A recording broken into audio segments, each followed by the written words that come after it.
Manipur के अहानबा neuro patients के अमत तंगाइरबा specialized hospital neuro emergency trauma net multi speciality hospital सिंगजाई मथक टोंगथाम लिकाई दा हांदुकचरे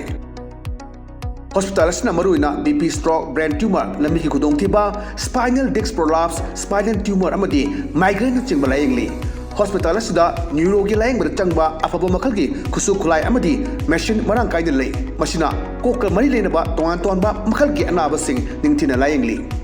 लमदम neuro surgeon यामना तांगरिबा मरमना चिंगमदी Arap मफमदगी Lakpa अनाबसिंग neuro surgeon उननब होनबदा अवाबा क्या मायोंगदरी मसिदसु नतना मतम थिंथना अनाबा लायंगना मरम ओरगा खुदोंथिबा क्या सु मायोंगदरी मसी पुनमक्तगी खरदो ओरबसु कन्ननबा doctor Parkinson Singh MCS neuro surgery AIIMS new दिल्लीना मसामकी हॉस्पिटल असिदा पुंग कुनमरी लेदुना अनाबसिंग लायंगली हॉस्पिटल असिदा अताब ममलदा लाइन मतनतना OPD जनरल अमदी ICU beds operation medicine xray अमदी लैब कमैली नबसनसु अताब ममलदा फंगल्ली ngasi magdenshin biro amadi kudong saba singa silobiyo hena kuba mrol gidamag hospital asigi telephone number 7005534166 natraga 8974572154 da pau phabirak yagani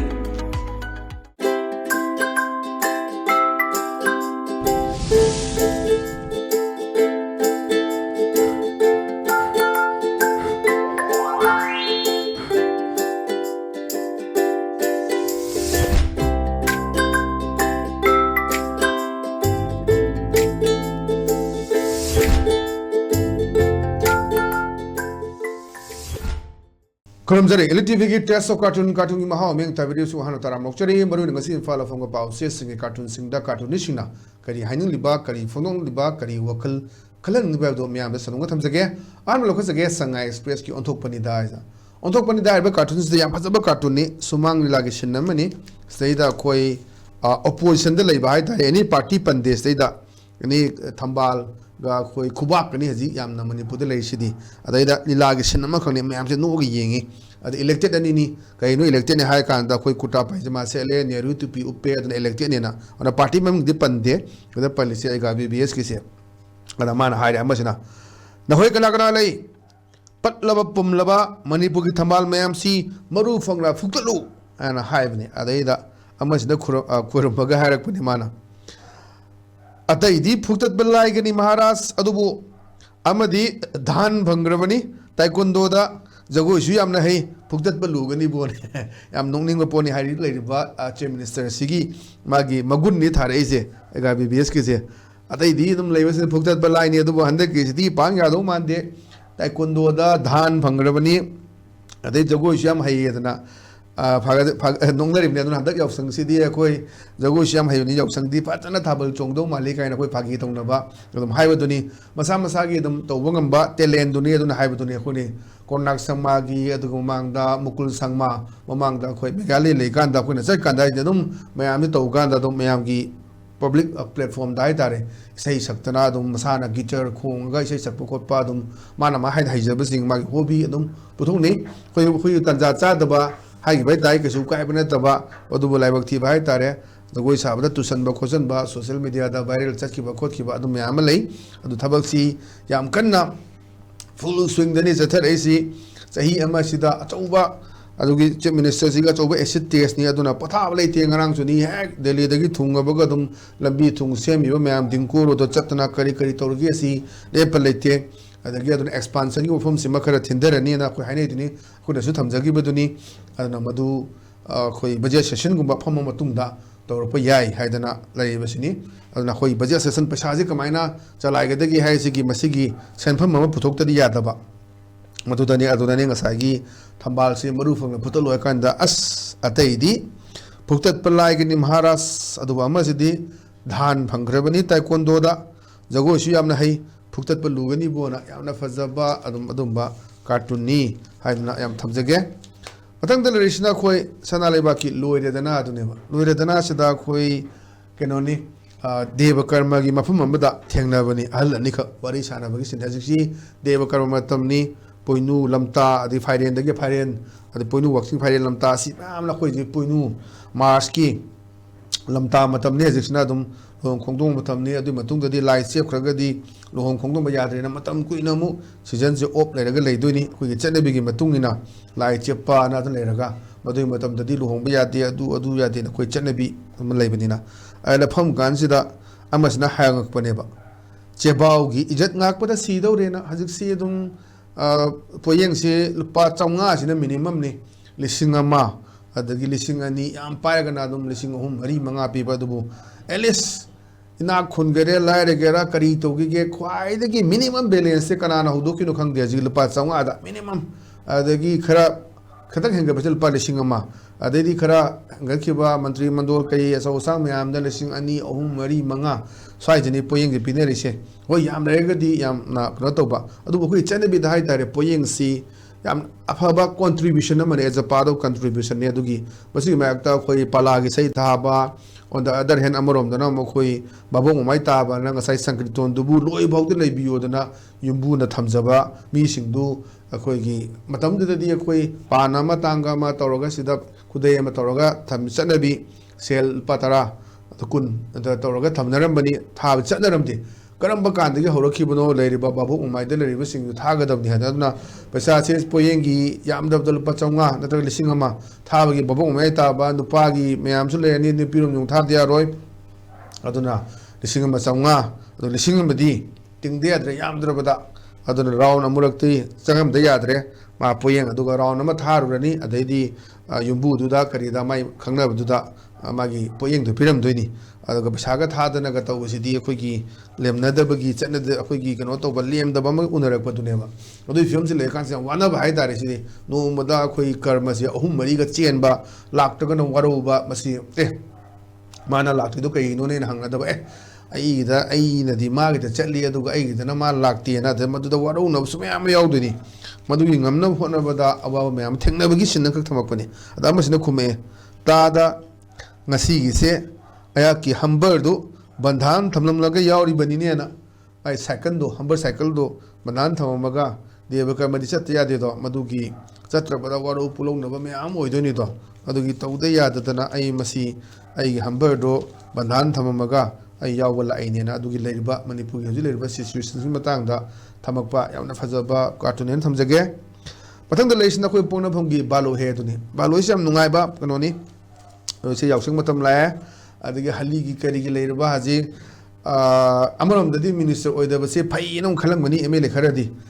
yausang matam da hali si gari mapot se lage hekta lagadori bani adigi tawdre thina ngang macha khidoni maduda adigi koi matam yausang de lei matam singji kana gum singdi koi bangkok ta adigi atopa singapore la kai yausang mi manga ni sidi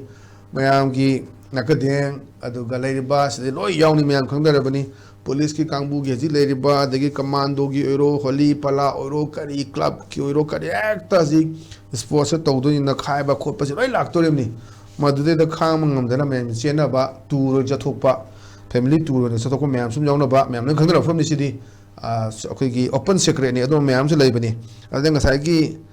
elected sigi nupi sina haibani akhoi elected ni hai sina mai ni kuta bai jama sele neru tupi upe adani akhoi elected hai je man hai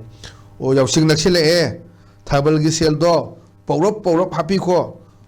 bot watre na bot kuidre ko haina su haibase phajai bot watre haibagi mota bot kuidre haisum phajai adana bot kuidre naksile aduna yausang gi je khara pawrop yam happy go na adani ngai panjagi do matha sabada chena ba yauba yam su tongdorimni ana paisa si do amak tana ti haji yengani haji anauba minister phamgraba portfolio yenthoktaga su minister phamgraba ani Govindas adagi loken mayam adagi mayam se hoy aduga tribal singidi kasu sai de lerega budi changmi ado ada lerega de mem de lerega de changdre ona mayam je ji yeng biro aji holy gi yoksung mi manga ni se hak te yengu se auto dagi kare dagi diesel auto dagi mayam ne toroga mamang da de khoi kano corona le dana khotna tawdabni ji corona su le tramina hak te tawtharaga dori bani mayam je adani kara porop happy go pot kuiraktre na yam phajaba sisu wan thok leiba cartoon ne na thamjage mathang da leishina khoi huelan paugi as loide haudne ba saida nga sa gi bot ki ni issue thame nga yam kuina kuidabagi tungda handaki sidadi handaki tamda khoi gi mla minister oibe singi wa bani chahi ani maya amu akhoi corona leikiba mayam leikre mamangi dani aduna 22 dagi horakpa mayam ni 22 dagi horakpa sida lal leikiba 2023 gi me hom dagi lal lakpa na development thamana pakhak ngam da kari ma tawde matung da PR amu leikiba mayam na madugi awaw do adani adaida ma je khoramba lakpani mayam ai vote lepse kini ko no khoramba lakpani ba adaida ngasai leiya mayam na sarbu matam kui dagi tungda ha na nokshan maduni mayam je podcast ribadagi masa udaba mayam yaudaba nate adagi vote kadring da vote gi mongda adagi karam maga kadaba security ga puraga chatpa squad ka puraga chatpa adum wakhal dum nungai leijaba mayama leitab sunate adi mayama president rule manungda khongiba MLA mayam su yaudaba nate lambi sengre tawda governor yaraktre adu tawraktre na hekta media da tholakyo mayam su leibani ana sumbagi film duni yam phajaba sisu cartoon ne thamjage mathang de leisna khoi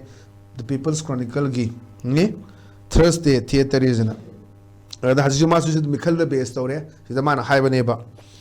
just give us the power angona sakti the piro if we were in governance akona kay baleba ngak pataragadi we would have ended the crisis long time back matam kune dagi lera ba khoi crisis solution gani believe me I would hazabiona si thajodini akona karadi jile be issue solution ni haidana tawgado mayama adi thola ni campaign haji mathang camera meeting di lo no tawnaba mayam manungda chakcha haijanaba kai tawba adagi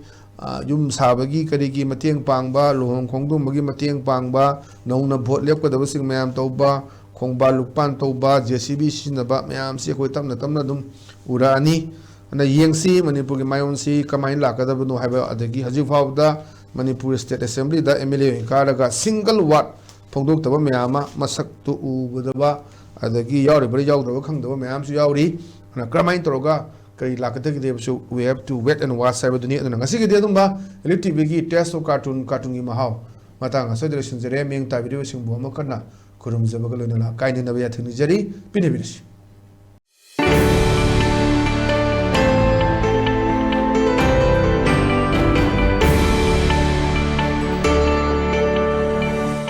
Patients get Matangaraba Specialized Hospital, Neuro Emergency Trauma, NET, Multi Speciality Hospital, Sinjai Matag Tong Tamlikai the Handuk Chare. Hospital Maruina, BP stroke, brain tumor, Lamiki Kudong Tiba, spinal disc prolapse, spinal tumor Amadi, migraine Chingbalayingli. Hospital Asida, Neuro Gilang with Changba, Afabo Makalgi, Kusukulai Amadi, Machine Marankai delay, Machina, Koka Marilinaba, Tonba, Makalgi and Abasing, Nintina Lyingli. Lamdam masida neurosurgeon yamna tangariba maramna chingamadi arapa mafumdagi lakpa anabasi neurosurgeon unanaba honabada awaba kya mayongdari masida sunatna matam tintana anaba lainguna maram oraga kudong thiba kya su mayongdari masi punamakdagi kharado orabusu kananaba Dr. Parkinson Singh MCS Neurosurgery AIMS New Delhi na masamaki hospital asida pung kunmari leituna anaba sing layingli hospital asida ataba mamalda laying matanatana OPD general amadi ICU beds operation medicine x-ray amadi lab ka maili na basnasu ataba mamalda hangalli ngasi magdenshin biro amadi kudong saba singa silobiho hena kubang role gidamak hospital asigi telephone number 700553416 natraga 8974572154 da pau phabirak bayagani